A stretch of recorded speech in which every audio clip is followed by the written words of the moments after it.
모스크바 남쪽에는 볼고그라드라는 도시가 있습니다. 이곳에는 구름 위까지 칼을 높이 치켜들고 웅장하게 서 있는 여인의 동상이 있습니다. 이 동상에 어떤 사연이 있으며 러시아에서 이 동상은 어떤 의미가 있는 걸까요?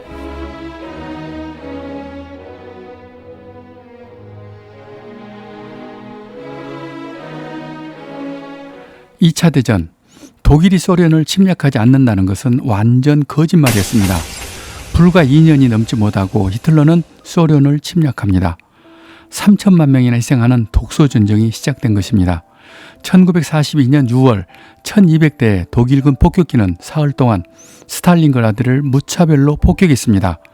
도시 전체가 불덩어리로 변하고 파괴되었습니다. 세계 전쟁사에서 가장 유명하고 가장 많이 다루어진 전투는 스탈린그라드 전투입니다. 이 전쟁은 히틀러와 스탈린 두 사람의 전쟁이기도 합니다. 80일간의 전투에서 200만 명의 사상자를 기록한 참혹한 전투였습니다. 소련이 이 전투에서 승리를 한 가장 중요한 요인 중 하나는 군인들에게 민족주의와 애국심을 자극시키는 전략이 통한 것입니다. 항상 공산당과 혁명을 강조하던 스탈린의 연설에서 일체 그런 단어를 사용하지 않은 것입니다. 그 대신 러시아는 하나다. 슬라브족의 대운명이 걸려있다. 깨어나라 슬라브족이여. 미개한 아리안족이 우리를 침략했다. 이렇게 민족 감정을 자극시켜 오직 국민을 하나로 단결시킨 것입니다. 이것은 전쟁을 이기는 중요한 요인이 되었습니다.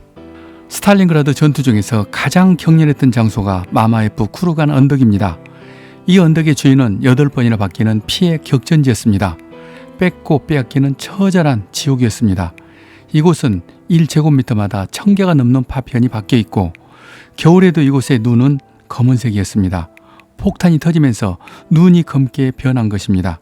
전쟁이 끝난 후 새봄이 왔어도 이곳에서는 풀 한 포기도 나지 않았습니다. 그래서 이곳은 더 의미가 있습니다. 소련은 이 사연 많은 도시를 영웅의 도시로 만들기로 했습니다. 조국을 지키기 위해 온 국민이 하나가 되어 승리한 이 전쟁을 대조국 전쟁이라고 부르며 위대한 전쟁의 승리를 예술 작품으로 남겨서 영원히 보존하기로 한 것입니다. 그러면서도 스탈린 독재 흔적은 지우고 싶어 도시 이름에서 스탈린을 빼버리고 볼고그라드로 바꾼 것입니다. 마침내 1967년 이 언덕 정상에 세계에서 가장 크고 웅장한 예술적인 랜드마크가 설치되었습니다. 바로 이 작품이고 이름은 더 머더랜드 콜스, 우리말로 조국의 부름이라는 작품입니다. 작품을 구상한 조각가는 에브게니 브에티치, 당시 소련의 대표적인 조각가입니다. 먼저 작품의 큰 컨셉은 승리의 여신이라는 고대 그리스 조각 니케상에서 그 영감을 얻었습니다. 그런데 정작 얼굴과 포즈는 어떻게 해야 할 것인지 수많은 스케치를 하던 중이었습니다. 그러다 우연히 레스토랑에서 아름답고 늘씬한 26살의 웨이트리스를 만나 바로 작업에 들어갔습니다. 이때 작업은 우리가 흔히 말하는 작업이 아닙니다. 조각가 브에티치는 그녀에게 이렇게 말을 했습니다. 러시아를 대표하는 세계적인 작품을 구상 중입니다. 그 작품을 당신의 모습으로 하고 싶습니다. 그렇게 해서 볼고그라드 식당에서 서빙하는 아가씨 발렌티나 이조토바가 이 작품의 모델이 되었습니다. 그리고 이 작품도 역시 초기에 반대가 심했습니다.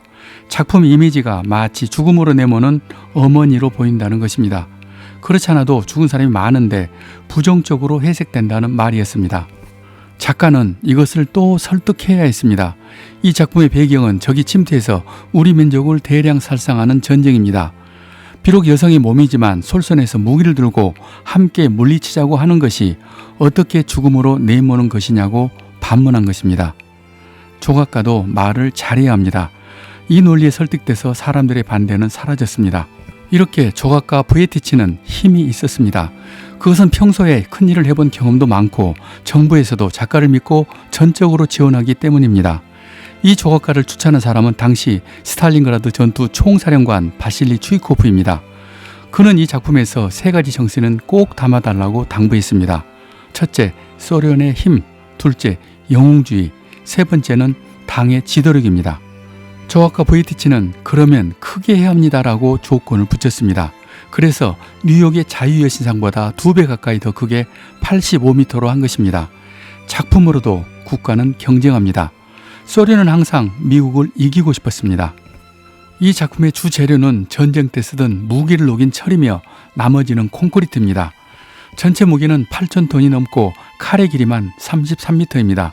작품 내부는 비어있고 머리까지 계단으로 올라갈 수 있게 돼 있으며 내부에는 99개의 금속 케이블이 서로 조이고 있어 안전한 구조입니다. 세월이 많이 흘렀습니다. 그 사이 소련은 러시아로 바뀌고 대통령도 푸틴으로 바뀌었습니다. 그러면 러시아 국민은 얼마나 민족적이고 애국심은 또 얼마나 있는 걸까요? 2019년 5월 9일 대승리의 날 기념행사에 참여하는 러시아 국민들의 영상을 보면은 그것을 짐작하실 수가 있습니다. 수천 명이 줄을 지어 마마이프 쿠르간 볼고그라드 언덕으로 올라가고 있습니다.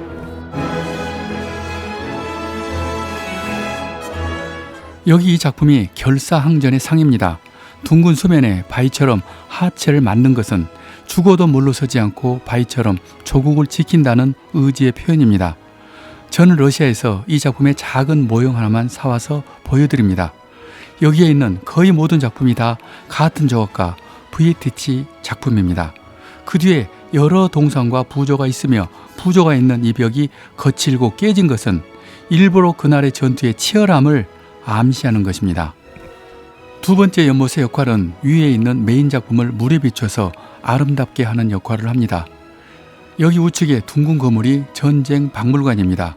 그 안에는 영원히 꺼지지 않는 불꽃이 피어오르게 하여 여기에 안장된 34,500명의 군인들을 위로하고 있습니다.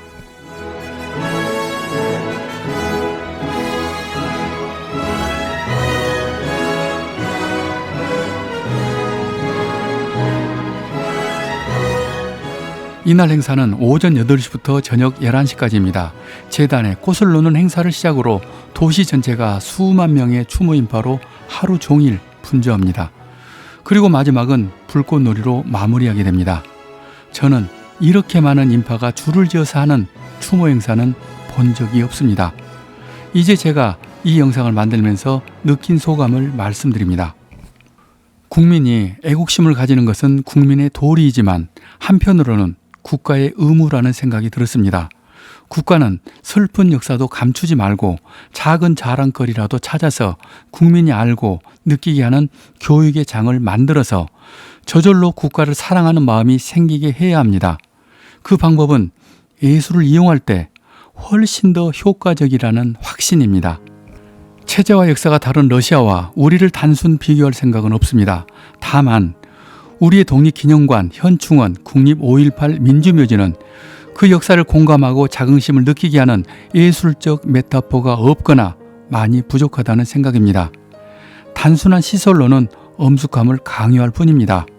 오직 감동적인 예술이 함께해야만 국가의 슬픈 역사와 공감하는 감동이 생깁니다. 그것으로 애국하는 마음도 생기는 것입니다. 제가 체험으로 알게 된 우리나라 예술 행정의 문제점 하나를 말씀드립니다. 지금 우리는 특혜십이 없고 구설 수 없게 하는 것이 최우선이 돼버렸습니다. 그래서 일반 공모를 해서 진행시켜버립니다. 예술인데도 일반 행정과 다르게 생각하지 않는 것입니다. 저는 그보다 먼저 사람을 찾는 것이 무엇보다 먼저 진행되어야 한다고 생각합니다. 지금 보신 러시아의 마마예프 쿠르간, 영국의 북방의 천사, 빌바오의 구겐하임 미술관, 이렇게 세계적으로 성공한 예술 프로젝트는 전부 다 사람 먼저 찾아서 의논한 것입니다. 예술은 공사가 아닙니다. 말로는 다하지 못하는 다르고 새롭고 예민함이 있습니다. 그래서 경험과 능력이 있는 작가를 찾는 것이 우선입니다. 그 다음은 그 작가와 긴 시간 함께 연구하는 과정이 필요합니다. 그리고 나서 용역이든 공모든지 선택을 해도 전혀 늦지 않습니다. 예술 제국의 길은 우리가 세계 정상으로 가는 가장 빠른 길입니다. 이 영상을 구독하시는 것은 그 길을 함께 가는 것입니다. 오늘은 여기까지. 저는 작가 이철이었습니다.